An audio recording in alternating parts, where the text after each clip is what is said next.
New outreach is critical for business success, yet one of the most feared and avoided activities of most brokers. I want to make a prediction. If I listened to just one of your outreach calls, I would know within 10 seconds exactly why it is not producing more business. And it's not because you're a bad broker.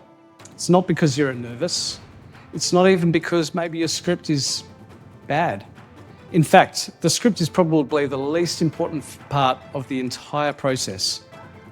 Today we are talking about the one thing that actually makes outreach successful for brokers. The reason this matters is that most brokers believe cold calling is dead. They think it is an outdated tactic that only annoys people and wastes time. But the truth is, bad cold calling is dead. Random calling is dead. Generic scripts are gone. Targeted professional outreach remains one of the fastest ways for a broker to create an opportunity out of thin air. And if you do it right, and if you do it legally. The problem is that most brokers approach it entirely the wrong way. They focus all their energy on what to say when someone answers, while completely ignoring the system, the compliance, and the context that surrounds the call. I'm James Angus from Finweb Broker Group. We spend our days helping brokers build complete business development systems from prospecting to loan processing. I've seen exactly what works and what fails when it comes to generating leads. So in this video, I'm going to break down the real secret to successful outreach. We are going to focus heavily on B2B referral partners and warm consumer leads because frankly, purely cold customer calling is a minefield. I will show you why the connection rate is the real bottleneck, how to lower resistance in the first 10 seconds, and the follow-up architecture that separates the amateurs from the professionals. Firstly, let's talk about the reality of legal consumer cold calling. Before we talk about how we make a great call, we have to talk about who you are actually allowed to call. This is the foundation that almost every sales trainer ignores. If you are calling consumers completely cold, you're walking into a compliance nightmare. In Australia, we have strict legislation regarding unsolicited contact. We have the Do Not Call Register Act. We have ACMA enforcing telemarketing standards. And we have the Trade Practices Act governing misleading and deceptive conduct. The reality is that most brokers simply do not have the resources, the systems, or the capability to constantly wash their lists against the Do Not Call register. And even if a number is not on the register, the spirit of the legislation and ASIC's expectations under your best interest duty means that calling random consumers and trying to steer them into a credit conversation is operationally incredibly risky. So the framework we are discussing today is primarily for B2B outreach, calling real estate agents, accountants, financial planners, and potential referral partners. When it comes to consumers, this advice applies mainly to warm leads. These are people who have given you permission to contact them or people you've had some prior interaction with, even if they are not necessarily expecting your call right at this moment. You must protect your business first. Never substitute a good sales script for proper legal compliance or, more importantly, your own standards. Your connection rate is the real problem, not your script.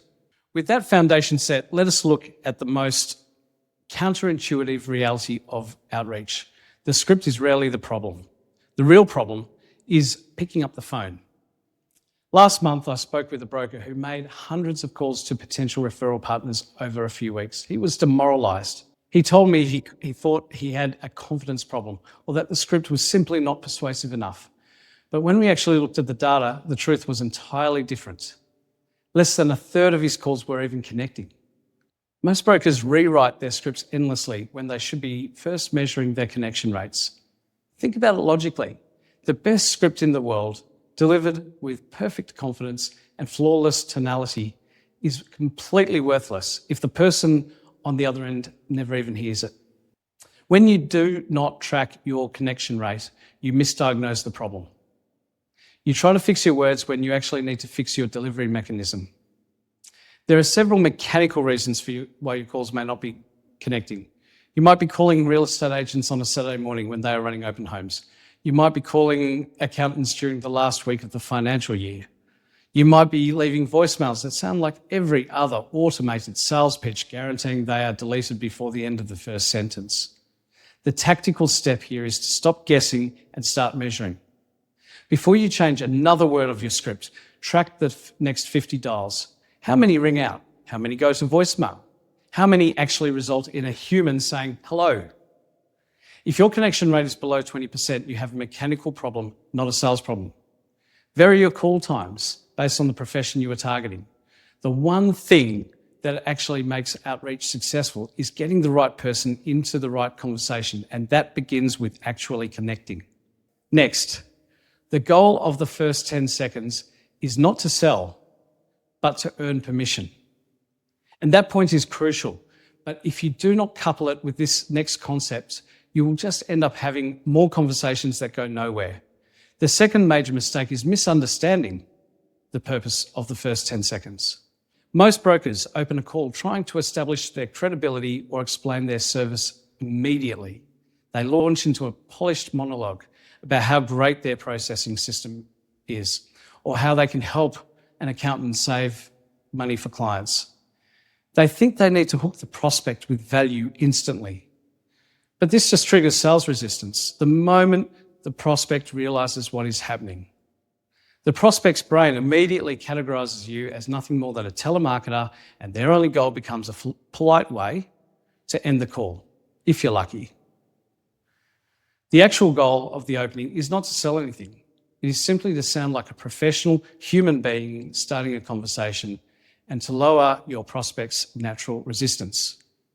You want to avoid sounding like a salesperson at all costs.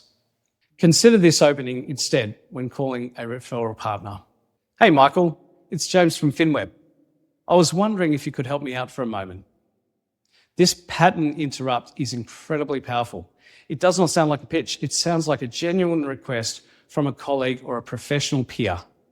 It disarms the prospect because it is not the way that they expect a salesperson to call. Once they say yes, you then explain why you are calling by focusing entirely on their world, not yours. People do not hate being contacted. They hate feeling manipulated. They hate feeling like just another number on a list. Your tactical takeaway is to rewrite your opening line to remove any hint of a pitch. Focus on lowering resistance first. Ask a question that requires a human response. Earn the right to take the next 30 seconds of their time. By the way, if you want the exact framework we use to structure these initial B2B conversations without sounding like a salesperson, drop a comment below saying framework and I'll send it straight to you. But let's talk about digital footprints, because your digital footprint is part of your outreach. Not even if you connect successfully and navigate the first 10 seconds perfectly, there is a third element that almost every broker ignores: your digital footprint, which is actually a critical part of your outreach. Brokers tend to view calling and digital marketing as two works completely separate. They make their calls in the morning and maybe post on LinkedIn in the afternoon, never realizing how deeply connected they are. Here is what actually happens after a good B2B call. You have a brief, productive conversation with a financial planner. You agree to send over some information or schedule a follow-up coffee. The moment you hang up, a meaningful percentage of those professionals will immediately search for your name online. They want to verify that you are who you say you are and that you are credible enough to trust with their clients. If they search for you and find a sparse LinkedIn profile with no recent activity, a generic website, and absolutely no content demonstrating your expertise, the momentum from that call instantly dies. The prospect concludes that you are not a significant player in the market. Conversely, if they search for you and find a professional profile, articles you have written about complex lending structures, or videos explaining market trends, their trust in you skyrockets. The call opened the door, but your content is what actually walks through it and secures the relationship. The tactical step is to audit your own digital footprint. Google your name if you dare. Look at your LinkedIn profile from the perspective of an accountant who just spoke to you for 2 minutes. Does your online presence reinforce the professional image you projected on the phone? Or does it undermine it? You must build a foundation of content that works for you after you hang up. What next? Follow-up is a sequence, not a single action. This brings us to the follow-up, which is where real separation between average and exceptional brokers occurs. Here is why two brokers can make almost identical calls, have similar conversations, yet produce completely different results. The average broker hangs up, sends a generic template email with a corporate brochure attached, and then moves on to the next name of the list. If the referral partner does not reply to that single email, the broker assumes they are not interested. The exceptional broker understands that the phone call merely starts the relationship. The follow-up is actually what builds the trust. Effective follow-up is not a single action. It is a carefully constructed sequence. It requires multiple touches across different mediums. You might start with a highly relevant email that specifically references the details from that phone conversation. A few days later, it involves a LinkedIn connection request with a personalised note. A week after that, it involves sending a piece of valuable content that addresses the problem the prospect mentioned. You must create a clear next step that feels natural and valuable to the prospect. The tactical implementation here is to build a defined follow-up architecture in your CRM. Never end a call without knowing exactly what the next 3 touch points will be. Do not rely on your memory. Systematize the process so that every prospect who engages with you receives a consistent professional sequence of communication that gradually builds trust over time. If you are realizing that your business development could be working much harder and you may want help building these systems, we would love to assist. We help brokers build complete systems from prospecting to mentoring and loan processing. There is a calendar link below. Book in a time and let us have a practical conversation about your business. And following on from this, relevance beats persuasion every single time. Mistake number 6 is relying on persuasion rather than relevance. Many brokers believe that if they just learn the right objection handling techniques or the most persuasive closing lines, they will win more referral partners. They study sales psychology and try to convince professionals who already have established broker relationships that they should switch. The persuasion is exhausting, and it rarely works on an initial call. Relevance, on the other hand, is effortless and highly effective. If you call an accountant and try to persuade them that your service is better than their current broker's service, you will face massive resistance, and you should. But if you call that same accountant and discuss a recent change in commercial lending policy that directly impacts their medical professional clients, the conversation changes completely. You are no longer persuading. You are simply offering a relevant insight at the exact moment it is useful. Professionals do not refer to you because you are persuasive. They refer to you because you are relevant and reliable. Your tactical step is to spend more time researching before you dial. Find a reason why your call is specifically relevant to the person you are contacting today. I call it the next conversation.